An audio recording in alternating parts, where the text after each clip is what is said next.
I'm John DeSando.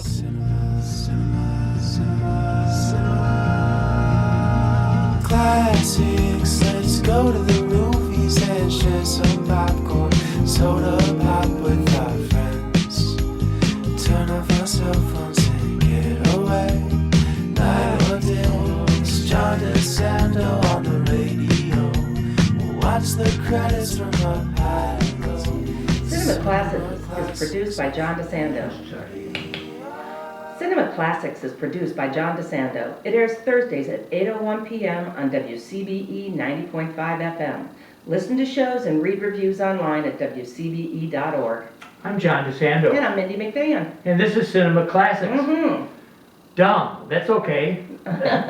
We'll take it. But in this case, it's called Dumb Money. Yes, it is. That's a docudrama out there, Mindy. But first we need to tell people what dumb money is.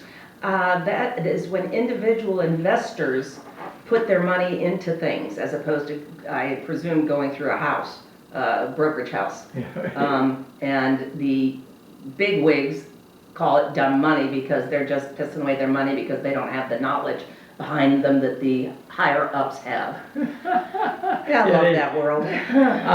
Seth Rogen particularly good as a hedge fund guy. Kind of Yes. counterintuitive for him as a role, but he's doing good work. Yes, he is. But they look down their nose at the small investor. Yes, they do. So you have Paul Dano Mhm.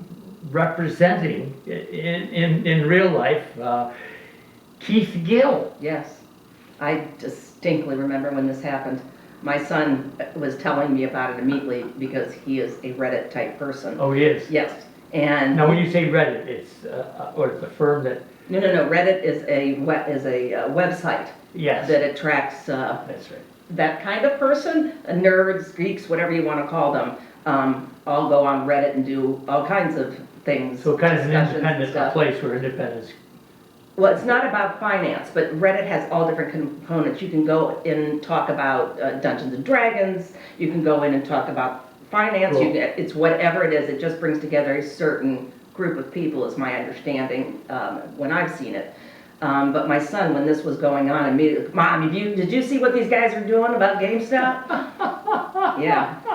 So I remember this very, very well. So GameStop was a brick and mortar store. Yep. It was hemorrhaging. Oh yeah, and it was real popular when my kids were young.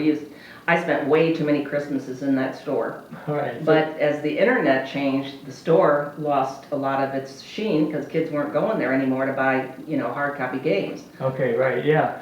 So Dano's character, Keith Gill, Mm-hmm. decides that it's actually a good investment. Mm-hmm. Over $50,000 of his own. Now he's just a middle class guy Yep. living in Brockton, Mass. Yep. Believe me, this is not the highest place, Mm-hmm. salary place in Massachusetts. No, But- just a guy. Just a guy who loved a store. And so what happened, Mindy? He started talking about the stock and how he believed in the store. And the bigwigs were shorting it because they thought it was going to go under. So they were trying to make money on the collapse of How do you do that? So you sell and buy again, and you get a loan? Okay, Yeah, I think you get a loan of stock. yes. Then you buy it low, You buy it low. and give it back.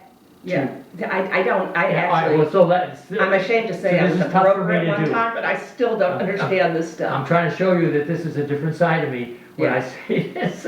So I think they sell it, they give it back, Mm-hmm.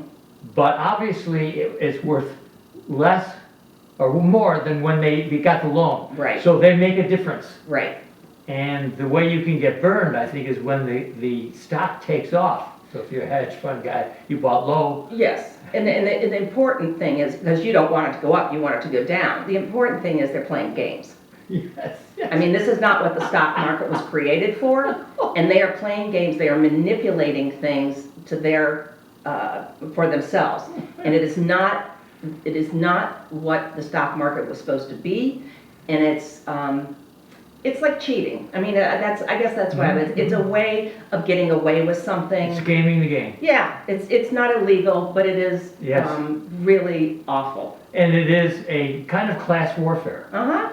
And you've got the little guy represented by Gil, and America Ferrara's character, she's a nurse, I think. Yes, yes. Handling her own mortgage and so on. She was lovely. All the people were lovely, but anyway, so he has no motive. He just starts saying, I like GameStop.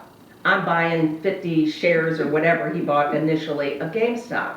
And all these, I'm going to use this term just because it's simpler, all these nerds watch him in his basement with his ninja scarf on and his cat t-shirt. Yes, he's such a dork. Yes, and they get into it. Yeah. They're like, hey, because I'm sure so much of it is because there's so many memories for nerds about that store. Oh, yeah. Hanging out there, getting in line, waiting for the new game to come out. I mean, it has such nostalgia to it. And he taps into that and they start buying it. But then they start understanding what's happening as they drive the stock price up, that it becomes the big guys against the little guys. It's as some call it, a David and Goliath situation. One person called it the French Revolution of Finance.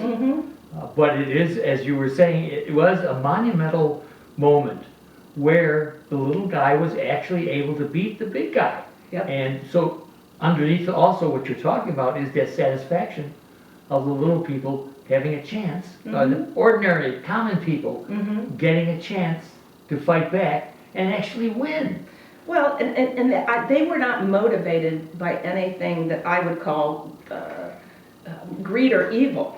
No. They had pure motivations to pay off college loans, to pay off mortgages, sure. things like that. And then you have these guys that are literally billionaires, and they just want to stomp these people under their feet because they want their billions, not their millions, not their thousands. They want their billions. And well, yeah.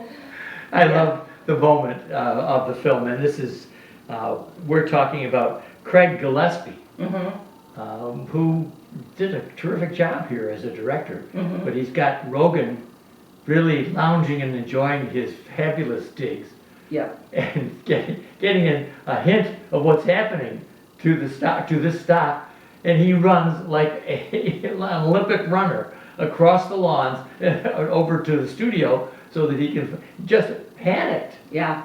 Well, he's like the in-between guy because he's got a couple billionaires, and then we've got Seth Rogen, and then the regular Joes. Yes, right. And Seth Rogen's trying to become one of those billionaires or multi-billionaires.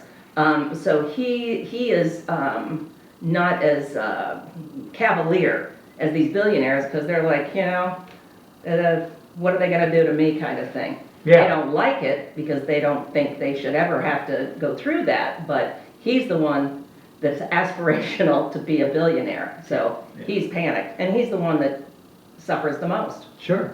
And one of the things that I like about his characterization, why I bring him up again, first of all, I like him as a comic actor and as an actor. He was in Fabelmans. Do you remember? Did you see Fabelmans? Yeah. So he's the brother-in-law who is having an affair with The mother. Yeah, who actually his brother-in-law is Paul Dano, the dad of the family. Interesting. Yeah, so they're together. They're terrific. Playing the common man, just really good stuff. What I liked is that I seem to have a feel for Rogen's character, and I don't get that feel for everybody in the film. You mean the feel? I mean, knowing him. I guess I'm talking character development. Well, I think yes, I agree with you, but I think the billionaires were supposed to be puppets. Yeah. Because they are. I mean, I've been around, I grew up around enough rich people, never met anyone that was happy. I didn't. I mean, I'm not saying money makes you unhappy, but I was around so many miserable rich people growing up that I don't associate joy with having copious amounts of money. So the fact that they made these people so two-dimensional seemed appropriate to me. Yeah. And I think there's so much going on, with the exception of Dano's character, Keith Gill. The movie is not going to have, there's a momentum to it. Yes. We're all waiting for what's happening to the stock and how people, the big decision is, do I buy or do I sell? And I love the buttons they have. I'll bet you they're Isn't real. that- Buy Oh, and yeah, sell. absolutely. What a stark image. Mhm. You're just looking at the phone and you can tap buy or you can tap sell. And you could be poor or you could be rich. It's crazy. I love, That I it's just, that simplistic now. it is, I It's know it. just crazy. And so it dramatically works. It's like, it's the equivalent of what we always had in these thrillers, where you had the bomb going off, but you get the LED readout. Mm-hmm, You always have the readout. right. So you know how much time is left before the explosion. Yeah. And so there's just a form of that now in Absolutely. a financial thriller way. Well, Mindy Mcfann, we want people to join us in our podcast, which is Double Take, and they can get that on WCBE.org under the podcast experience. But now we have people out there saying, well, you two guys are particularly engaging, and this sounds like it might be. What advice do you have for these? This is It's just a great movie where, the little guys win. And especially in this climate of all the striking and everything. I mean, this is a time in history of people fighting back. And this movie is kind of one of the starting points of that in our time. So it wouldn't be a waste of their time Heck no. to see this movie, which is called Dumb Money. Yes. Go see it.